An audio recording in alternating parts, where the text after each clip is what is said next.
সুপ্রিয় দর্শক সবাইকে স্বাগত জানাচ্ছি প্ল্যানেটারি হেলথ একাডেমিয়া সুরক্ষায় প্রতিদিন অনুষ্ঠানে পাওয়ার্ড বাই ইউনিকো হসপিটালস ঢাকা।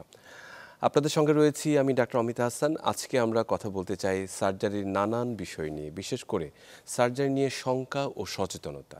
আমরা জানি যে যখন আমাদের বিভিন্ন রকমের সমস্যা তৈরি হয়, বিশেষ করে হয়তো পেটে ব্যথা হলো অথবা কোনো সার্জারির কোনো প্রয়োজন হলো, তখন কিন্তু আমাদের মনে একটা ঘোর অমানিশা নেমে আসে। চিন্তিত হয়ে পড়ে আমাদের কপালের রেখা। আমরা চিন্তা করি যে সার্জারি থেকে কীভাবে এড়ানো যায় অথবা মেডিসিনের মাধ্যমে সেটি সমাধান সম্ভব কিনা। কারণ এর পেছনে কারণ রয়েছে কিছু ভয়, কিছু শঙ্কা এবং আমাদের সামনে কিছু সচেতনতার অভাব। কিন্তু সার্জারি নিয়ে শঙ্কা কি আসলে খুব সুযোগ রয়েছে? যেখানে প্রয়োজন সেখানে তো সেটা করতেই হবে, এবং কিন্তু প্রয়োজন রয়েছে সচেতনতার। আসলে সার্জারিটিকে কিভাবে খুব সুন্দর এবং নিরাপদভাবে সম্পন্ন করা যায় এবং একটু খুব ভালো সেন্টারে একটা টিম ওয়ার্কের মাধ্যমে করা যায়, সেটি কিন্তু অনেকখানি গুরুত্বপূর্ণ হয়ে ওঠে। সে বিষয়গুলো নিয়ে আজকে কথা বলতে চাই, একেবারে শিশু থেকে বড়দের সার্জারি। আমাদের সঙ্গে আজকের আলোচনায় যুক্ত রয়েছেন professor brigadier general doctor Shams Uddin Ilias Khan, অবসরপ্রাপ্ত সিনিয়র কনসালটেন্ট পেডিয়াট্রিক সার্জারি বিভাগ, ইউনিকো হসপিটালস ঢাকা। আপনাকে স্বাগত প্রফেসর শামস। ধন্যবাদ। আমাদের সঙ্গে আরও যুক্ত রয়েছেন doctor Mohammad Masudur Rahman, consultant general and laparoscopic surgery বিভাগ, Unico hospitals Dhaka. Doctor Masud, আপনাকে স্বাগত। ধন্যবাদ আপনাকে। আমি একদম শুরু করতে চাই ডাক্তার মাসুদ আপনাকে দিয়েই, যে আমরা শুরুতেই বলেছি যে সার্জারি আপনারা তো আরও বেশি এটার সম্মুখীন হন। যখন কোনো রোগীকে বলেন যে আপনার সার্জারি লাগবে, তখন যে তাদের যে একটা প্রতিক্রিয়া হয়, সে চ্যালেঞ্জটিকে বা কাউন্সিলিংটিকে আসলে আপনারা কিভাবে সম্পন্ন করেন? মানে কিভাবে বোঝান যে সার্জারিটি আসলে কতখানি গুরুত্বপূর্ণ, জরুরি? আসলে একটা রোগীর যে সার্জারি লাগবে, সে পেশেন্ট অবশ্য প্রথমে জানেই না যে তার সার্জারি লাগবে। আসছে হয়তো বা তার পেটের ব্যথা বা কোনো একটা প্রবলেম, সেটার জন্য যে চেক আপের জন্য আসছে। আসার পরে যখন সে বুঝতে পারলো যে তার সার্জিক্যাল ডিজিজ, সার্জারি লাগবে, তো তখন সে অনেক পেশেন্ট আছে যে দেখা গেল যে সে পুরা ভেঙে পড়ে যে আমার সার্জারি করতে হবে। হ্যাঁ, দেখা গেল সেখান থেকে আমরা কি করি যে সার্জারিটা যে লাগবে এটার জন্য তাকে কাউন্সিলিং করা হয়। হ্যাঁ, তার যে সার্জারিটা কেন প্রয়োজন, সার্জারিটা না করলে কি সমস্যা হতে পারে এবং কিভাবে করব, তার হচ্ছে পরবর্তীতে কি কি সমস্যা হতে পারে বা না করলে কি সমস্যা হতে পারে, এইসব কাউন্সিলিং করার পরে দেখা গেল যে তার আস্তে আস্তে যে মনোবলটা ফিরে আসে এবং সে সার্জারির জন্য প্রস্তুত হয়ে যায়। মানসিকভাবে সে প্রস্তুত হয় এবং এই মানসিকভাবে প্রস্তুত করাটা আসলে আমাদের পুরা সার্জন বলেন, ডাক্তারদের একটা দায়িত্বের মধ্যে পড়ে যায় এবং এটার আউটকাম সম্পর্কে সবকিছু মিলে আমরা ডিটেলস কাউন্সিলিং করার পরে পেশেন্ট দেখা গেল যে হ্যাঁ ওকে, তাহলে তারা অন্তত পক্ষে শান্তি পায়।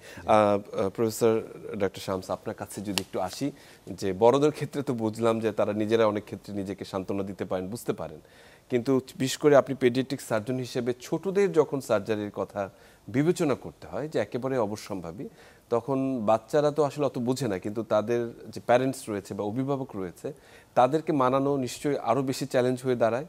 সেটাকে আসলে কিভাবে আপনারা করে থাকেন? ধন্যবাদ। আসলে বাচ্চাদের যে রোগগুলোর জন্য অপারেশন করতে হয়, আজকাল কিছু কিছু রোগ আছে যেগুলো বাচ্চা যখন মায়ের পেটে থাকে ও সময় ওই রোগের শনাক্ত হয়। তো কিছু একটা অংশ আছে যারা বাচ্চা জন্মের আগেই বাবা মা বা অভিভাবকরা জানে যে জন্মের পরে এটার জন্য অপারেশন করা লাগতে পারে। এছাড়া কিছু রোগ আছে যেগুলো জন্মগতভাবে হয়, হয়তো মায়ের পেটে থাকতে সেটা ডায়াগনোসিস হয় না, জন্মের পরে কিছু দিনের মধ্যে বা কয়েক সপ্তাহের মধ্যে সেটা অবভিয়াস হয় যে এটার জন্য হয়তো অপারেশন করতে হবে। কিন্তু বাচ্চাদের অপারেশন অন্য সব অপারেশনের মতোই ঝুঁকিপূর্ণ, বরঞ্চ বাকিদের চেয়ে একটু বেশি ঝুঁকিপূর্ণ। কারণ বাচ্চারা তো ছোট অ্যাডাল্ট না, ওদের ফিজিওলজি, ওদের অন্যান্য নিউট্রিশন, আইভি ফ্লুইড সব কিছুই কিছু আলাদা থাকে। তো এই জন্য সাধারণভাবে যারা আগে শনাক্ত হয় না, আমাদের ম্যাক্সিমাম রুগী আসে পেডিয়াট্রিশিয়ান, শিশুর ডাক্তার আগে দেখেন, ওনারা যখন মনে করেন যে এটার জন্য সার্জারি লাগবে তখন আমাদের কাছে আসে। শুধু যেগুলো আগেই মায়ের পেটে থাকতে ফিটাল লাইফ থেকে ডায়াগনোসিস হয়, তারা হয়তো জন্মের সাথে সাথে সরাসরি আমাদের কাছে আসে। মানে হয়তো কি প্রথমে চিন্তাই করেন না যে তার বাচ্চার সার্জারির কোনো প্রয়োজন সেটাই, হবে, জি। সেটি আসলে এর পেছনের কারণ হতে পারে। ধন্যবাদ আপনাকে। ডক্টর মাসুদ, আপনার কাছে একটু আসতে চাই। সাধারণত দুই ধরনের একটা সার্জারি হয়ে থাকে, একটা ইলেকটিভ সার্জারি যে আসলে আপনারা সময় নিয়ে করতে সময় পারেন, নিয়ে আরেকটা হচ্ছে যে একেবারেই অ্যাকিউট, Emergency। যেটা ইমার্জেন্সি যে সার্জারিগুলো প্রয়োজন রয়েছে। যেই পেশেন্টগুলো আসলে ইমার্জেন্সি সার্জারি দরকার, যেমন আমরা সবচেয়ে কমন যেটি আমরা শুনি সেটি হচ্ছে অ্যাপেন্ডিসাইটিস, অ্যাকিউট অ্যাপেন্ডিসাইটিস, যেটি আসলে ইমিডিয়েট করা দরকার, অথবা অ্যাকিউট অনেক সময় গলব্লাডারের কিছু ক্ষেত্রে হয়তো দ্রুত সার্জারি লাগে, বা অনেক সময় আমরা পেটের যে নাড়ি ভুঁড়ি যদি পেট লেগে যায় ইন্টারসাসেপশন হতে পারে, অথবা আপনার অবস্ট্রাকশন হতে পারে, সেক্ষেত্রেও কিন্তু ইমিডিয়েট সার্জারি লাগতে পারে। এই ধরনের ইমিডিয়েট সার্জারির ক্ষেত্রে আসলে কি আপনাদের প্ল্যানিংটা কেমন হয়ে থাকে, এবং এক্ষেত্রে জরুরি বিভাগের একটি গুরুত্বপূর্ণ ভূমিকা রয়েছে, যাদের কাছে যাবে আপনাদের কাছে আসবে, সেই জায়গাটা সম্পর্কে একটু বলুন। এমার্জেন্সি পেশেন্ট, যেটা এমার্জেন্সি সার্জারি লাগতে পারে, তারা ম্যাক্সিমাম ক্ষেত্রেই ভর্তি হয় এমার্জেন্সি হয়ে। একদম। হ্যাঁ, ইউজুয়ালি রুটিনলি তারা ওপিডিতে খুব কমই আসে। যদি দেখা গেল অফিস আওয়ারের মধ্যে আসে, হয়তো বা ওপিডিতে আসতে পারে। বেশিরভাগ ক্ষেত্রেই দেখা গেলো এমার্জেন্সি হয়ে আসে। সেই ক্ষেত্রে এমার্জেন্সি ডাক্তার প্রাইমারি অ্যাসেস করবে যে আসলে এটা সার্জিক্যাল ডিজিজ না মেডিসিনের ডিজিজ। দেখা গেলো যদি মনে হয় যে এটা সার্জিক্যাল, এটা সার্জারি লাগতে পারে, ধরেন অ্যাপেন্ডিসাইটিস, তার প্রাইমারি একটা ডায়াগনোসিস করলো, সেক্ষেত্রে একটা যেটা হলো মানে ওয়ার্ড থেকে আপনার হলো সার্জন বা সার্জারির ওয়ার্ডে যারা আছে তাদেরকে নিয়ে তারা প্রাইমারি একটা অ্যাসেস করতে পারে যে হ্যাঁ আমার এটা সার্জিক্যাল ডিজিজ। তাহলে সেই ক্ষেত্রে আমরা কি করি, পেশেন্টকে অ্যাডমিশন দিই। এবং পেশেন্ট এই ক্ষেত্রে অবশ্যই একটা কাউন্সিলিং দরকার আছে যে আপনার রোগীর অপারেশন লাগবে, এমার্জেন্সি অপারেশন। এই এমার্জেন্সি অপারেশনটা যে গুরুত্বপূর্ণ, কেন লাগবে, এইটা অবশ্যই এমার্জেন্সি থেকেই আমরা কাউন্সিলিং করে পেশেন্টকে অ্যাডমিশন দিই। বা অথবা জীবন সংশয়ের হতে পারে যদি অপারেশনটি না অপারেশন লাগবে, টোটাল একটা কাউন্সিলিং করে দেখা গেল আসার পরে ওয়ার্ডে আমরা কিছু পরীক্ষা নিরীক্ষা লাগে ডায়াগনোসিস কনফার্ম করার জন্য, এবং সাথে সাথে আমরা ওটি অ্যারেঞ্জ করে অপারেশন। এটা আসলে একটা সিস্টেম রয়েছে যে একেবারেই শুরুতে করে থাকেন, অন কলে যিনি থাকেন তারা সেটা দায়িত্ব নিয়ে থাকেন। অসংখ্য ধন্যবাদ প্রফেসর শামস। আপনার কাছে যদি আসি, বিশেষ করে এখন তো দুনিয়া অনেক এগিয়েছে, আমরা বলি যে অনেকখানি অ্যাডভান্স টেকনোলজির যুগে আমরা বসবাস করছি, এবং মানুষের জানার পরিধিও বেড়েছে। তারা এখন ইন্টারনেটের কল্যাণে অনেক কিছু সম্পর্কে আগে থেকেই জ্ঞান নিয়ে আসে। তো এই ধরনের ক্ষেত্রে আসলে পরীক্ষা নিরীক্ষার একটি ব্যাপার রয়েছে, বিশেষ করে শিশুদের ক্ষেত্রে যখন আপনারা বলেন যে একটা সার্জারি লাগবে, তারা কিন্তু অনেক সময় কিছু আস্থার সংকটেও ভোগেন কেউ কেউ। তখন কেউ হয়তো বা আরেকটা সেকেন্ড ওপিনিয়নের জন্য আরেকটা হসপিটালে যান, অথবা ভাবেন যে আসলে সেটি কতখানি জরুরি। এই বিষয়গুলোকে আসলে কিভাবে, এই চ্যালেঞ্জটাকে আপনি নিয়ে থাকেন? বিশেষ করে আমরা বলছি যে ইনভেস্টিগেশন একটি গুরুত্বপূর্ণ টুলস হয়ে দাঁড়ায় কিনা সেখানে। অনেক সময় কিছু কিছু রোগ আছে যেগুলোর ডায়াগনোসিস ক্লিনিক্যালি হয়ে যায়। রুগী যে এসে আমাদের হিস্ট্রি দেয়, এক্সামিন করে আমরা যে ফাইন্ডিং পাই, তাতেই আমরা অনেক সময় রোগ শনাক্ত করতে পারি। বাট কিছু কিছু রোগ আছে যেটা শনাক্ত করার জন্য, ফাইনাল ডায়াগনোসিস করার জন্য আমাদের বিভিন্ন ডায়াগনস্টিক টুল আছে, সেটা নিতে হয়। আর আপনি যেটা বললেন যে আসলেই এখন বিভিন্নভাবে ইন্টারনেট থেকে সার্চ দিয়ে অনেক রুগী অনেক কিছু, আগে রুগীরা বা বড় রুগী যারা হয় তারা নিজেরা বা তাদের বাবা মা গার্জিয়ান যারা থাকে অনেক কিছু জেনে আসেন। আর একটা ভীতি তো আমাদের তৈরি হয়েছে এ কারণেই যে আসলে আমাদের দেশে পেডিয়াট্রিক সার্জারির ইতিহাস খুব বেশি দিনের না। একদম। আগে জেনারেল সার্জানরাই এসব অপারেশন করতেন, তারপর সময়ের সাথে সাথে আমাদের দেশে পেডিয়াট্রিক সার্জারি আলাদা হয়েছে। এখন পেডিয়াট্রিক সার্জারিরও কিছু কিছু সাব ব্রাঞ্চ তৈরি হচ্ছে। তো যে কারণে আমাদের এখানে অনেক সময় দেখা যায় যে অনেক জায়গায় একটা কম্প্রিহেন্সিভ সার্জারি দেওয়ার মতো এরকম টিম গড়ে ওঠে নাই, যেটা আমরা চেষ্টা করছি আমাদের এখানে এইভাবে একটা টিম গড়ে তুলতে, যেন সঠিক শনাক্ত করে এথিক্যাল প্র্যাকটিস আমরা করতে পারি। একদমই যথার্থ একটা টিম ওয়ার্ক হিসেবে যাতে কাজ করা যায়। ডক্টর মাসুদ, টিমের কথা যখন বললেনই প্রফেসর শামস, আমি আপনার কাছে জানতে চাই যে সার্জারি কি আসলে কখনো এটি একক পারফরমেন্সের একটি কাজ, নাকি এই টিমের গুরুত্ব কতখানি, সেই টিমের সদস্য আসলে কাকে কাকে সবচেয়ে গুরুত্বপূর্ণ ভূমিকা পালন করে থাকে? সার্জারি অবশ্যই সার্জারি কখনো একা সম্ভব না। সার্জারি অবশ্যই এটা হলো একটা টিম ওয়ার্ক। একজন সার্জন কখনো কোনো সার্জারি করতে পারবে না। এই টিমের মধ্যে ইনভলভ থাকবে surgeon as a team leader, anaesthesia doctor, expert anaesthetist লাগবে, এক্সপার্ট সার্জন লাগবে, এক্সপার্ট অ্যাসিস্ট্যান্ট লাগবে, সাথে এক্সপার্ট নার্স লাগবে, এক্সপার্ট ওটি টেকনিশিয়ান লাগবে, এক্সপার্ট আপনার মেইনটেনেন্স সব কিছু আপনার মিলে একটা টিম। এই টিমটা যদি সবাই আপনার ধরেন একসাথে কাজ করা হয় তাহলে সার্জারি এটা একটা মানে স্মুথলি করা সম্ভব হতে পারে, সেফ সার্জারি করা রিদমের মধ্যে যদি একটা রিদম থাকতে হবে। রিদম যদি না থাকে তাহলে সেফ সার্জারি করা কখনোই সম্ভব না। আমরা প্রফেসর শামস আপনার কাছে আসি যে সার্জারি ক্ষেত্রে একটি গুরুত্বপূর্ণ বিষয় হচ্ছে যে ইনফেকশন কন্ট্রোল। বিশেষ করে অনেক সার্জারি ঠিক হয়ে যায় কিন্তু তার পরবর্তীতে সেখানে ইনফেকশনজনিত কারণে রোগী অনেক বেশি সাফার করে থাকেন। সেক্ষেত্রে যে ইনফেকশন কন্ট্রোল প্রোটোকল এটিকে আসলে সার্জারির ক্ষেত্রে কতখানি গুরুত্বপূর্ণ, এবং আমি আরেকটি বিষয় বলতে চাই যে সার্জারির ক্ষেত্রে যে সতর্কতাগুলো আপনাদের অবলম্বন করতে হয়। বিশেষ করে আমরা অনেক সময় নানান ধরনের পত্রিকায় বিভিন্ন সোশ্যাল মিডিয়ায় দেখি যে সার্জারির ক্ষেত্রে নানান ধরনের দুর্ঘটনা ঘটে যাচ্ছে, সেটিকে প্রিভেন্ট করার জন্য আসলে কি কি ধরনের মেজার সাধারণ আপনারা নিয়ে থাকেন? আসলে আমরা যেসব অপারেশন করি এর অনেকগুলোরই স্ট্যান্ডার্ড প্রোটোকল করা আছে যে আমরা কি অপারেশন করব, প্রোফাইলেকটিক অ্যান্টিবায়োটিক দেব, কদিনের জন্য দেব, এগুলো আমরা যদি ঠিকমতো রুটিনলি ফলো করতে পারি। আর আসল যেটা যে ওটির স্টেরিলাইজেশন, ওটির এনভায়রনমেন্ট ঠিক রাখা, ইনস্ট্রুমেন্ট ঠিকমতো স্টেরাইল হয়েছে কিনা সেটা চেক করা, আর প্রোটোকলগুলো যদি মেনটেন করা যায় তাহলে অনেক সময় ঝুঁকি অনেক কমানো সম্ভব। কিন্তু কিছু কিছু ক্ষেত্রে থাকে যে বিশেষ করে ছোট বাচ্চা যারা থাকে তাদের অনেকের কোএক্সিস্টিং অন্য ডিজিজ থাকে। তো অপারেশন হয়তো হলো পেটের, কিন্তু পরে দেখা গেল যে রুগী কোনো কারণে ভেন্টিলেটরে যেতে হলো তার কোএক্সিস্টিং কোনো ডিজিজের কাছে। তো সেক্ষেত্রে ইনফেকশন হয়তো অনেক বেড়ে যাচ্ছে, যেটা আসলে হয়তো অপারেশন সাইট ইনফেকশন না, অপারেশন হয়েছে হয়তো পেটে, পরে হয়তো দেখা যাবে তার হয়েছে নিউমোনিয়া, যেহেতু তাকে ভেন্টিলেটরে যেতে হয়েছে। তো এজন্যই একটু আগে যেটা মাসুদার সাহেব বললেন যে টিম আমাদের খুব জরুরি, যে অপারেশন আগের ম্যানেজমেন্ট, অপারেশনের সময়ের ম্যানেজমেন্ট, এবং সাবসিকুয়েন্টলি পরে যেসব বাচ্চা পোস্ট অপারেটিভে যায় বা পেডিয়াট্রিক আইসিইউতে যায় বা এনআইসিইউতে যায় ওখানকার ম্যানেজমেন্ট, যার মধ্যে নিউনেটোলজিস্টরাও জড়িত। একেবারে এটা খুবই জরুরি যে টিম যদি ঠিকমতো ডেভেলপ করা যায় আর আমরা যেগুলো প্রোটোকল আছে ওটা যদি ঠিকমতো ফলো করতে পারি তাহলে হয়তো এটা দুশ্চিন্তার খুব ব্যাপার হবে না। সংখ্যাটা অনেকখানি কমে যায়, যেটা নিয়ে আসলে মানুষজন ভাবে যে আসলে কি হবে অপারেশনের পরে সেটি।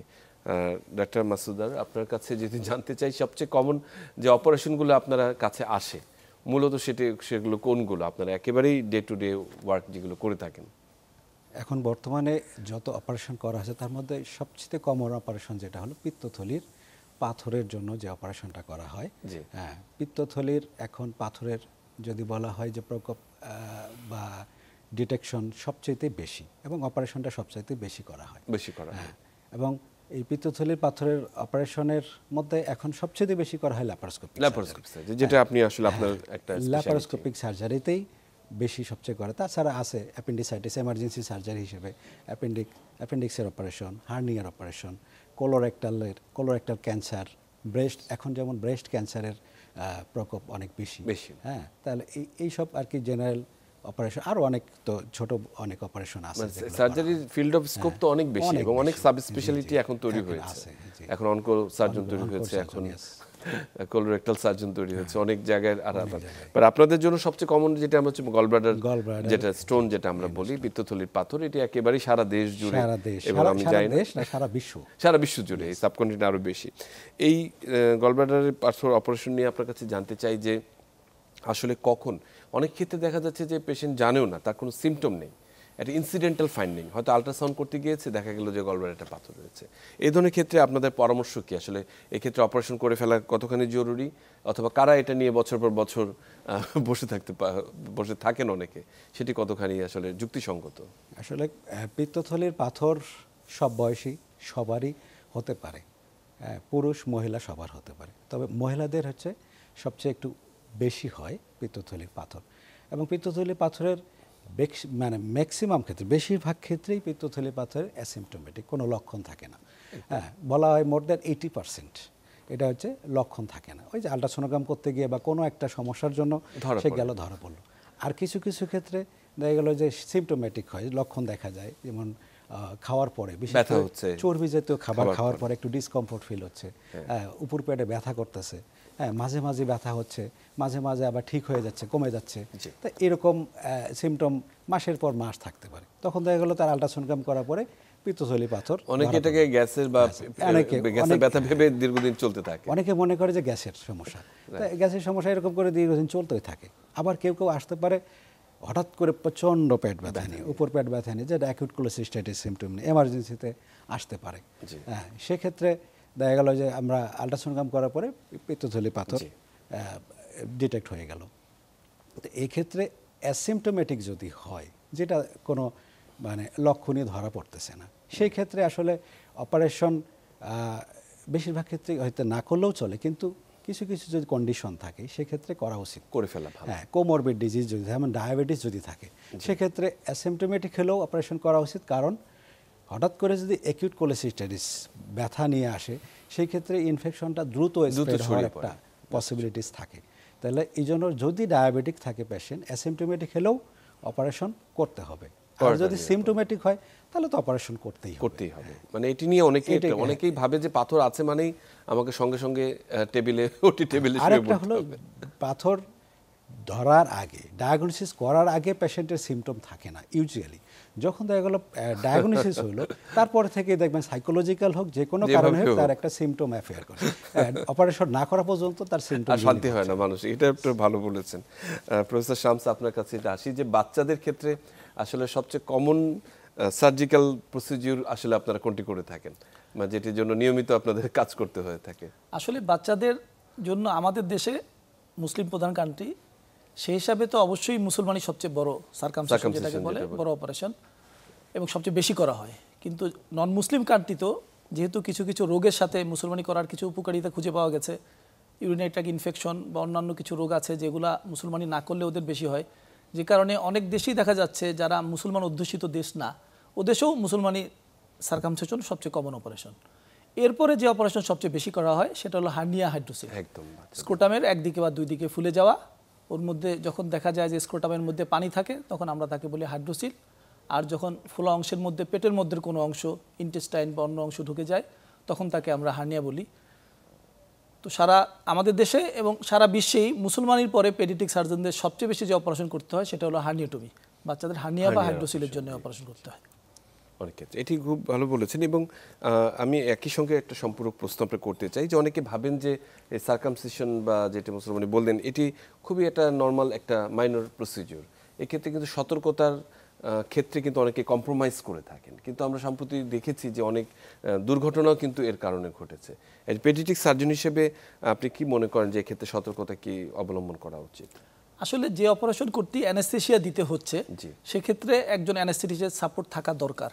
তো অনেক সময় এই মুসলমানি বা সার্কামসিশনকে অনেকে মনে করে একটা মাইনর প্রসিডিউর, খুব ছোট ব্যাপার, লোকাল দিয়ে করে ফেলা যাবে। যে ক্ষেত্রে অনেক সময় দেখা যায় যে অ্যানেস্থেটিস্ট অনেকে সীমাবদ্ধতার কারণে, সেটা যে ইনস্টিটিউশনে করা হচ্ছে সেখানকার সীমাবদ্ধতা বা রুগীদের অর্থনৈতিক সীমাবদ্ধতার কারণে অ্যানেস্থেটিস্ট না রেখে করার চেষ্টা করেন। কিন্তু বাচ্চাদের অনেক সময় দেখা যায় যে যখন সমস্যা হয়, বিশেষ করে শ্বাস সমস্যার জন্য আমরা যেগুলো নিয়ে আলোচনা করেছি যে 2-1টা ক্যাজুয়ালিটি হয়েছে, এর ম্যাক্সিমাম সময় দেখা গেছে যে ও জায়গায় আসলে কোয়ালিফাইড অ্যানেস্থেটিস্ট ছিলেন না।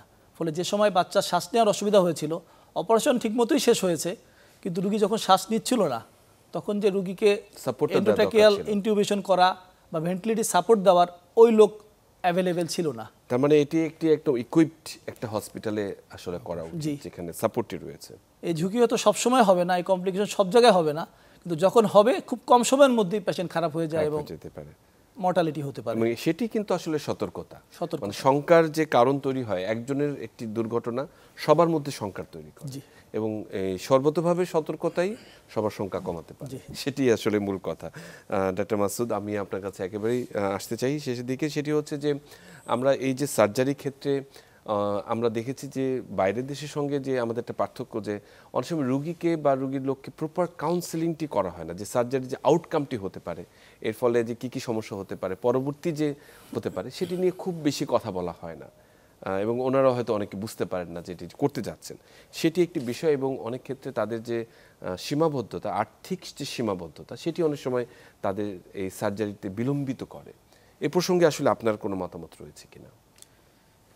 আসলে আমাদের দেশের ডাক্তারদের কোয়ালিটি যদি আমরা বলি, যে বিশ্বমানের ডাক্তারদের কোয়ালিটি আছে, কিন্তু একটু ডেফিসিয়েন্সি যদি আমরা বলি, আমি নিজেও বলতে পারি যে ডেফিসিয়েন্সি আছে, সেটা হলো কাউন্সেলিং। কারণ কাউন্সিলিং আমরা প্রপার কাউন্সিলিং করি না বা করার হয়তো বা সময়টা থাকে সময় না। হয় না, কারণ আমাদের জনসংখ্যা অনুযায়ী স্পেশালিস্ট ডাক্তারের সংখ্যা অনেক কম, একজন ডাক্তারকে অনেক পেশেন্ট দেখতে হয়। তারা এই যে সময় ধরে অনেকক্ষণ ধরে যে একটা কাউন্সিলিং করবে, এই সময়টা ম্যাক্সিমাম ক্ষেত্রেই হয়ে ওঠে না। কিন্তু আপনার হলো যদি সঠিক একটা চিকিৎসা এবং মানে কনফিডেন্স, পেশেন্টের লোকজনের কনফিডেন্স মানে পাওয়ার জন্য অবশ্যই কাউন্সিলিংটা খুবই জরুরি। এবং এই অপারেশন বলেন বা চিকিৎসা বলেন, এই চিকিৎসার বেনিফিট, এই চিকিৎসার পরবর্তীতে এর কোনো সাইড এফেক্ট আছে কি না, তারপরে না করলে কি সমস্যা হবে, এই সব কাউন্সিলিং সময় ধরে করা উচিত। একেবারে এইটা কিছুটা ডিফারেন্স আছে, কারণ আমাদের সীমাবদ্ধতা আছে। আর যদি ওই ফাইন্যান্সিয়াল যদি কথাবার্তা বলা হয়, আসলে যদি আমরা একটা প্রোটোকল, স্ট্যান্ডার্ড প্রোটোকল যদি মেনটেন করতে চাই, হ্যাঁ, তাহলে সেক্ষেত্রে কিন্তু চিকিৎসার কস্টটা কিন্তু অনেক বেড়ে যায়, স্বাভাবিকভাবেই এটা ব্যয়বহুল হয়ে যায়। অসংখ্য ধন্যবাদ ডক্টর মাসুদ, আপনি একটু ভেতরে কথা বলেছেন। প্রফেসর শামস সাহেব, একেবারে শেষ পর্যায়ে, শেষ 1 মিনিটে আপনার কাছে শুনতে চাই যে এই যে পেডিয়াট্রিক সার্জারির যে স্কোপটি রয়েছে সেটি অনেকটা শহর কেন্দ্রিক, এটাকে ডিসেন্ট্রালাইজ করার জন্য আসলে কি ধরনের কোনো চিন্তা রয়েছে কিনা, এবং আপনারা আসলে কি ধরনের চিন্তা করছেন ফ্যাসিলিটি ইউনিকো থেকে? আসলে আগে যেটা বলছিলাম যে আমাদের দেশে পেডিয়াট্রিক সার্জারি ইতিহাস খুব বেশি দিনের না, সো যথেষ্ট সংখ্যক পেডিয়াট্রিক সার্জন নাই, বাট আস্তে আস্তে বিভিন্ন সেন্টারে, বড় হসপিটালগুলোয় পেডিয়াট্রিক সার্জারির কোর্স চালু হয়। এখন আস্তে আস্তে পেডিয়াট্রিক সার্জনের সংখ্যা বাড়ছে এবং টোটাল পেডিয়াট্রিক সার্জারিও বাড়ছে। কিন্তু আগে যেমন আলোচনা করেছিলাম আমরা যে এই জন্য যে টিম ওয়ার্ক দরকার, শুধু সার্জন একা তো অপারেশন করতে পারবে না। এখনও আমাদের দেশে দেখা যাচ্ছে যে পেডিয়াট্রিক সার্জারি সার্ভিসটা বড় বড় শহরের ডিভিশনাল লেভেল হসপিটালের অ্যাভেলেবেল, এর বাইরে অনেক জেলা লেভেলেই এগুলো এখন অ্যাভেলেবেল হয় নাই। তো আস্তে আস্তে পেডিয়াট্রিক সার্জন যেমন বাড়ছে, সাথে সহায়ক যারা আছেন, পেডিয়াট্রিক অ্যানেস্থেটিক, প্যারামেডিক, অপারেশনের পরে যারা কেয়ার দিবেন, এই সাপোর্টগুলো যদি ডেভেলপ করে, সেটা সরকারি লেভেলে হতে পারে বা বড় বড় ক্লিনিক বা প্রাইভেট লেভেল যেগুলো ডেভেলপ হচ্ছে, ওগুলো যদি এটা আস্তে আস্তে অ্যাভেলেবেল করা যায়, তাহলে ঢাকার বাইরে, বড় জেলা শহরের বাইরেও ছোট ছোট জেলা নতুন যেগুলো হয়েছে সেখানেও এটা করা সম্ভব। অসংখ্য ধন্যবাদ প্রফেসর ডক্টর শামস, এবং অসংখ্য ধন্যবাদ ডক্টর মাসুদ, আপনারা আমাদের সঙ্গে এতক্ষণ যুক্ত থাকার জন্য। ধন্যবাদ আপনাকে এবং সম্মানিত দর্শকদেরকে। আপনাকে ধন্যবাদ এবং দর্শকদের ধন্যবাদ। সুপ্রিয় দর্শক, আমরা এতক্ষণ সত্যিকার অর্থে সার্জারির, আমরা আসলে অনেক কিছু নিয়ে অনেক ভিন্ন সময় কথা বলি, কিন্তু এই যে জায়গাটি যেটি আসলে অনেক ক্ষেত্রে চিন্তার বাইরেও রয়ে যায়, বিশেষ করে সার্জারি নিয়ে শঙ্কা, এবং সার্জারি ওটি টেবিলে যাবেন কারো মনে আসলে ভয় হচ্ছে না, এটি কিন্তু হয় না। সেই শঙ্কা একটু দূর করার জন্য আসলে যে চিন্তা ভাবনাগুলো বা যে কাউন্সেলিংটি দরকার, সেটি নিয়ে আজকে আমরা খুব দারুণভাবে কথা বলেছি, এবং একই সঙ্গে সচেতনতা ভীষণভাবে জরুরি। কখন আসলে সার্জারির একজন সার্জনের কাছে যেতে হবে, যদি প্রয়োজন হয় জীবন সংশয়ের মুখে না ফেলে কখন আসলে সার্জারি করতে হবে, সেটি নিয়েও কিন্তু আমাদের সচেতন থাকতে হবে, সে বিষয়ে প্রস্তুতি থাকতে হবে। সবাই ভালো থাকবেন, সুস্থ থাকবেন।